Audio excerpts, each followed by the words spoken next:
So this is the Carnegie Mellon 21499 second random matrix theory lecture. So there's a couple of things we can look at. One of the things we can always look at is choosing interesting ensembles of matrices and trying to see what can you say about the density of states. The hardest part about these problems is it's almost impossible to get a nice ensemble that has enough symmetry and richness to see new behavior and have an explicit closed form expression for it. So for the Toeplitz matrices, these were matrices that were constant along diagonals. So maybe B0, B1, Bn minus 1. So if I give you a Toeplitz matrix, we can actually prove that there's a limiting distribution for the density of eigenvalues. We can prove that it has unbounded support. We can prove that it's decaying faster than a Gaussian. And we can even calculate the first couple of moments explicitly if we care to, but we can't identify it with a nice known distribution. Now, if we make the first row a palindrome, so that this now is B0, now it turns out that the underlying distribution becomes a Gaussian, so the density of states becomes a Gaussian. And then there were generalizations of the Toeplitz that I talked about, where you now had a period on these diagonals, and we can write down a closed form expression in those cases. So there's a few situations like this where we can do things.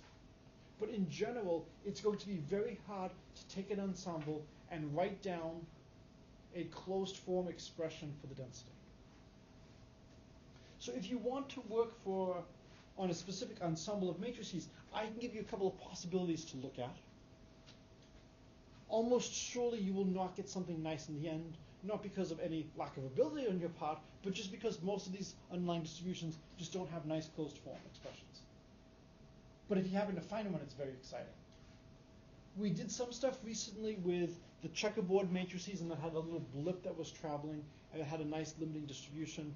We tried some generalizations to create, instead of your bulk over here and a little blip, to actually have something where the eigenvalues were now complex.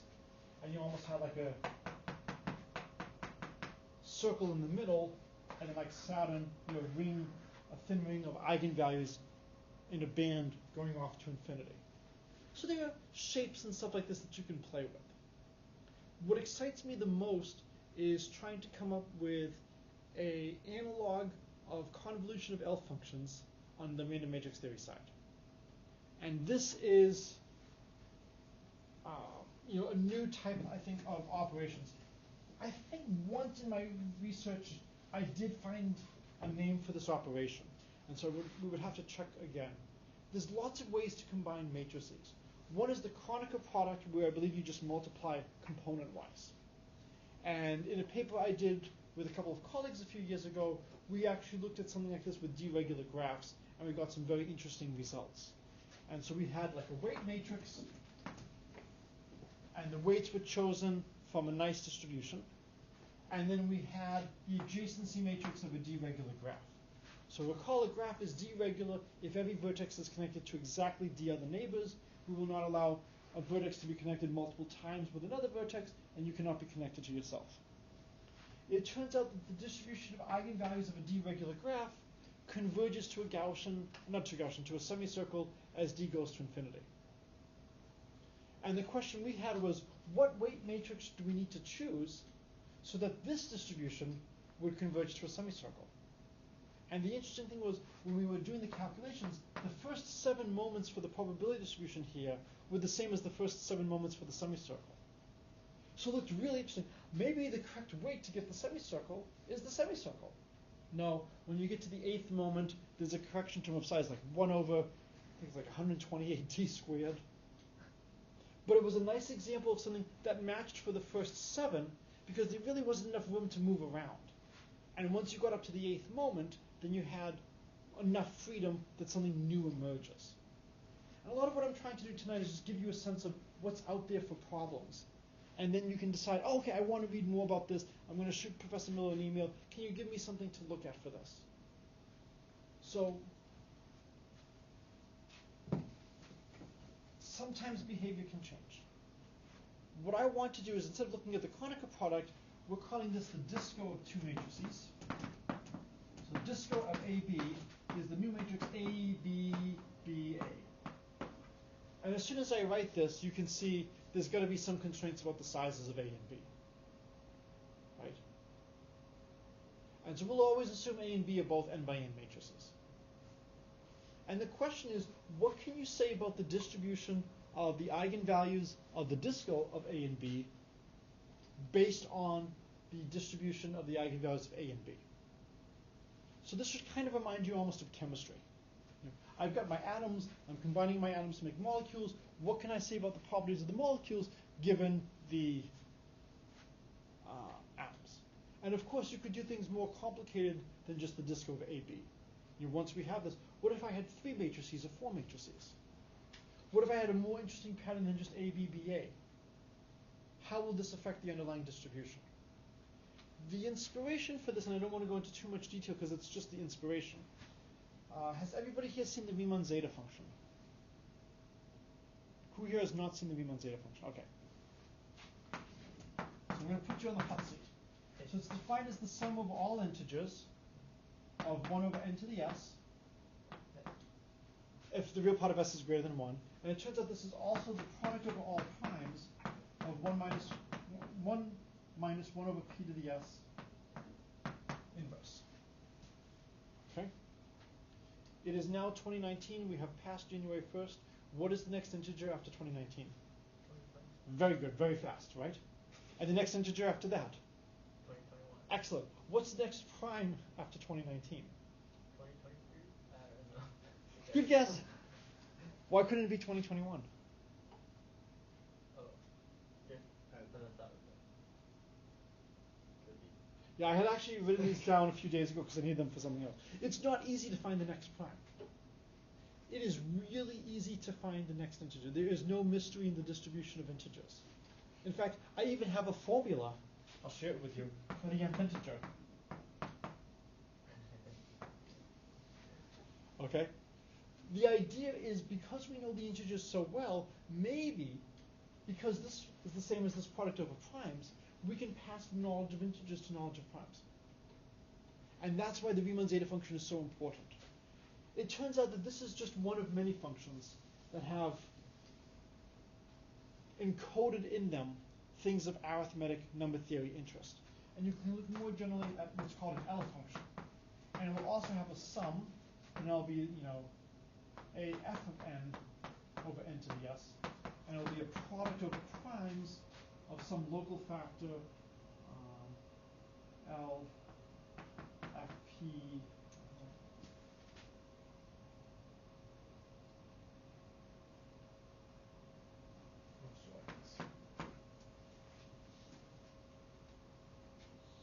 and what you can do is you can study families of L functions. So families of L functions will be the f's very nicely together. And it turns out that the distribution of zeros of these L functions are well modeled by the distribution of eigenvalues of different matrix ensembles. And so to each of these families of L functions that arise in number theory, you can associate a classical compact group. Unitary matrices, symplectic matrices, orthogonal matrices. And what I proved with one of my colleagues years ago is if I have what's called the Rankin-Selberg convolution of two families of L functions, I can associate a symmetry constant to any family of L functions. And in my great group theory result, the symmetry of the convolution is the product of the symmetries. So if you had a unitary matrix family that was a 0, if it was symplectic, it was 1, if it was orthogonal, it was -1. And so anything with unitary was unitary, anything with symplectic is unchanged, 2 orthogonals can become a symplectic. And so there was a really nice rule for understanding the zeros of the convolved family in terms of the zeros of the constituent families. And the question is there a random matrix analog of this problem, of this operation? Things are much, much easier in random matrix theory than they are in L functions. We have better averaging formulas, we have better explicit formulas, everything just works better in random matrix theory. So the goal for this project is to look and see what can you say about the distribution of eigenvalues in this setting as a function of the distribution of the eigenvalues of A and B? In what cases can you talk about, is there maybe an analog of the symmetry constant? What would be the analog of the unitary matrices? Would that become the semicircle? Is there something that almost functions as the identity element? So the symplectic families are essentially operating like the identity element. If you take anything and convolve it with a symplectic family, you're not going to change its symmetry. Is there something I could put in here? Maybe the family of real symmetric matrices. Maybe that would function like this, like the identity element. And then again, there's looking at generalizations of this beyond just AVBA. What happens if it goes further? The reason that there is a hope to understand this is it all comes down to studying traces of matrices. And so, in the first lecture, we talked about the eigenvalue trace formula.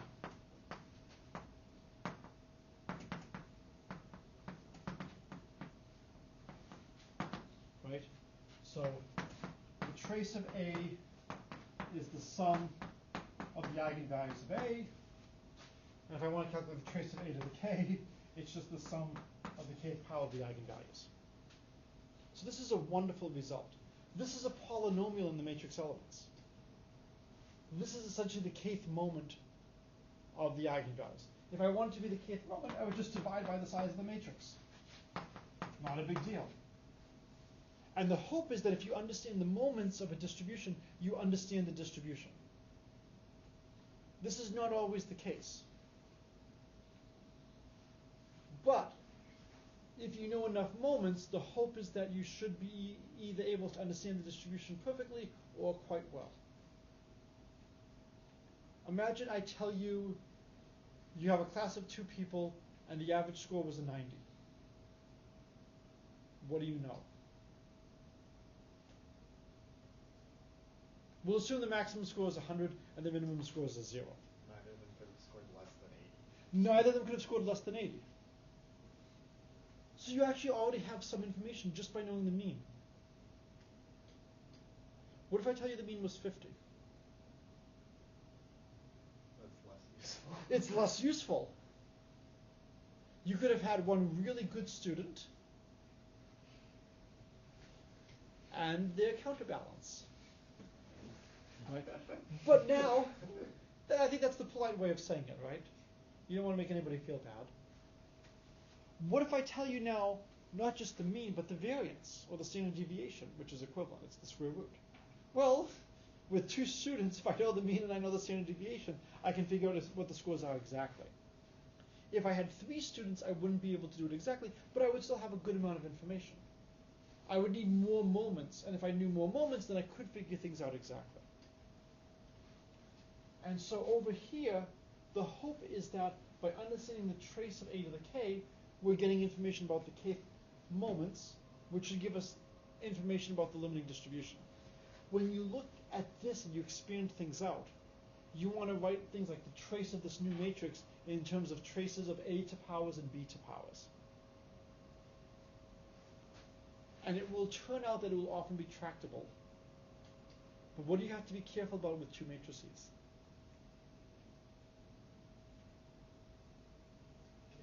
Yes.